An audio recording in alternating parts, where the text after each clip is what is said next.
차트보다 먼저 움직이는 게 뭔지 알고 계시나요? 기관이 움직이기 전에 그들은 리포트를 먼저 씁니다. 그리고 그때 진짜 매수 타점이 시작됩니다. 왼쪽은 5월 29일 한국단지 5분봉입니다. 오른쪽은 당일 발행된 SK증권 리포트입니다. 왼쪽은 6월 13일 BH 5분봉입니다.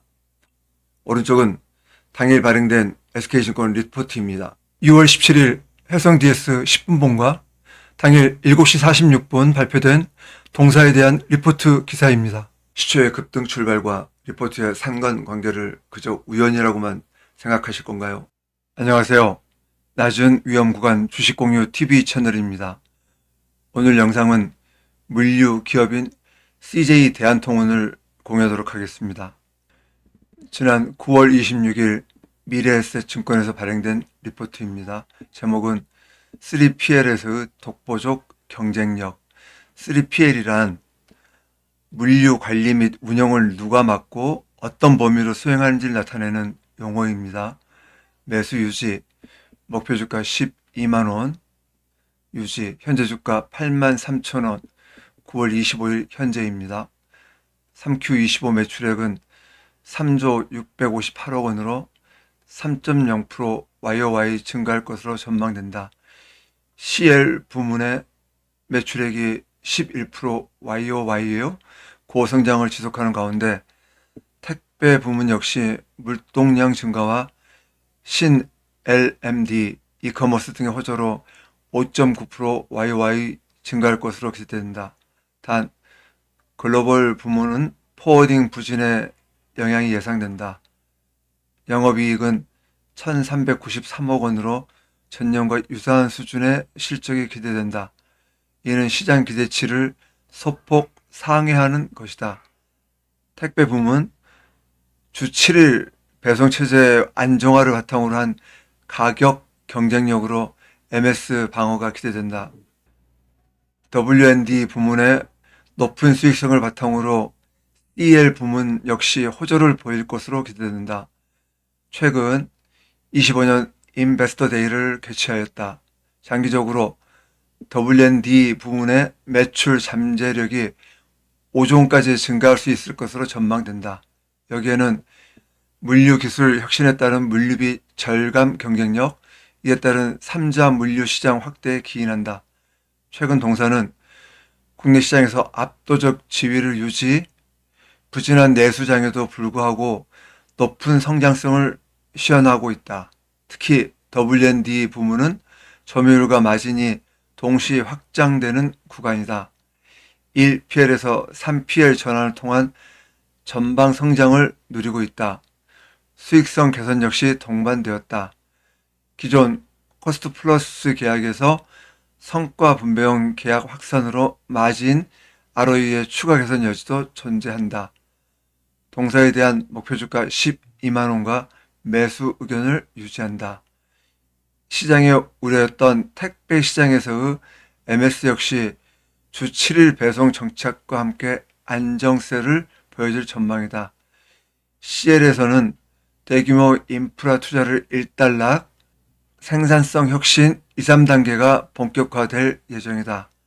택배 시장 내 점유율 안정 가시화 시 장기적인 CL 사업 가치 부각도 가능하다. 본격적인 저평가 해소가 가능하다는 판단이다. 당사의 주가를 살펴보도록 하겠습니다. 작년 11월 신저가를 기록한 이후 상승과 조정을 반복하다가 금년 2월에 한번 슈팅이 나왔었네요. 그리고 다시 조정을 받고 7월 달에 다시 한번 급등이 한번 나왔었고요. 현재는 계속해서 유지해오던 박스권 내부에 있네요. 현 주가의 위치를 정확하게 파악하기 위해서는 차트를 길게 봐야 합니다. 월봉으로 보겠습니다. 2016년 6월 23만 4천 원으로 찍고 나서 지금 25년이니까 거의 9년, 10년 됐네요. 10년 동안 조정을 받고 있는 중입니다. 현재 8만 5천 원 부근에 위치하고 있습니다. 절대적으로 낮은 가격이지요. 동사를 제가 맨 처음 공유해 드렸던 날은 6월 24일이었습니다. 이때쯤이었죠. 저점을 찍고 나서 거래량이 좀 늘었죠. 늘면서 박스권을 돌파한 이후 다시 한번 눌렸다가 한 번 더 거래량 실린 장대 양봉으로 크게 상승을 했었죠. 그리고 나서 눌림을 줄 때 제가 이제 매수 타점이라고 공유해 드리면서 리포트도 소개해 드렸습니다. 이후 살짝 더 상승했다가 전량 반납한 이후 금일 거래량이 실린 양봉이 나오면서 박스권 상단까지 올라왔습니다. 금일 수급, 외인, 금투, 투신, 3호, 기금 들어왔네요. 금일 리뷰 시작하겠습니다. 박스 복귀 패턴이 나온 종목입니다. 현대모비스인데요. 계속해서 흘러내리고 있습니다. 그리고 거래량 또한 조금 실리고 있거든요. 수급을 보니 외인은 지속해서 사고 있는데요. 금투 좀 사고 있고요. 나머지 연기금이랑 3호 이런 펀드들이 좀 팔고 있습니다. 하여튼 좀 더 지켜봐야 될 것 같습니다. 다음은 HFR입니다. 이 당시에만 해도 사실은 굉장히 차트가 좋았었거든요. 거래량 실린 장대 양봉 나온 이후 박스권 상단에서 횡보 3, 4개 나왔을 때까지만 해도 매우 좋은 그림이었는데요. 하여튼 무슨 이유인지 지금 여기까지 쭉 내려왔습니다. 그리고 오늘도 계속 빠지다가 막판에 쭉 끌어올리더니 도지를 만들어 줬거든요. 금일 수급, 외인, 기금 조금씩 들어왔습니다. 계속 추적해 보겠습니다. 다음은 신규 진입 가능한 종목입니다. 이수 스페셜티 케미칼인데요. 전산원 화재로 인해서 아침에 살짝 이슈가 됐었죠.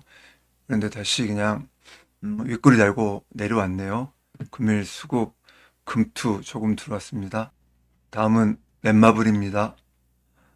박스 돌파해서 양봉이 한번 나왔다가 전량 반납하고 다시 박스 상단까지 내려왔네요. 금일 반전 캔들 나와줬습니다. 금투, 3호, 기금 들어왔네요. 신규 진입 가능합니다. 다음은 LG전자입니다. LG전자 또한 차트가 앞에 넷마블과 똑같죠. 금일 박스권 상단에서 추세 반전 캔들 나왔습니다. 금일 수급, 외인, 금투 들어왔네요. 다음은 LG이노텍입니다. 장대 양봉 나온 이후 금일까지 해서 횡보 5일째이죠. 거래량은 조금 미흡하지만 일단 추세 반전 캔들 나왔습니다. 수급은 외인, 기금 들어왔네요. 다음은 박스 돌파 양봉 나온 종목입니다. JNTC입니다. 9월 24일 날 우상향 완만한 포물선 패턴 양상을 띠고 있다고 말씀드렸었거든요. 그런데 이후 박스 복귀 패턴이 한번 나왔다가 지난 금요일 밑꼬리 달린 망청 캔들이 나와줬습니다. 그리고 금일도 약 8%짜리 양봉이 나와줬네요. 지난 금요일과 오늘의 거래량이 그 이전에 비해서 굉장히 크게 증가했죠. 금일 수급, 외인, 금투, 보험, 투신, 기금 들어왔습니다. 거래량도 매우 좋고요. 수급도 매우 좋습니다. 다음은 해성 DS입니다. 장대 양봉 이후 횡보 5일째 다시 오늘 장대 양봉이 나와 주었네요. 거래량 또한 눌림시보다는 증가했죠. 금일 수급, 외인, 투신 들어왔네요. 다음은 장대 양봉 이후 횡보 5일째 되는 청담 글로벌입니다. 장대 양봉 이후 금일까지 해서 횡보 5일째인데요. 아직 5일선을 훼손치는 않았거든요. 하지만 여기서 횡보가 더 길어지다 보면 분명 실망 매물이 나올 수가 있습니다. 그러면 다시 박스 복귀형 패턴이 나올 수가 있거든요. 내일까지 한번 지켜보겠습니다. 금일 수급, 외인, 금투 조금 들어왔네요. 다음은 이등변 삼각형을 형성 중인 종목이고요. 현재 진입은 아니고요. 추적 관찰만 할 겁니다. SK 오션 플랜트입니다.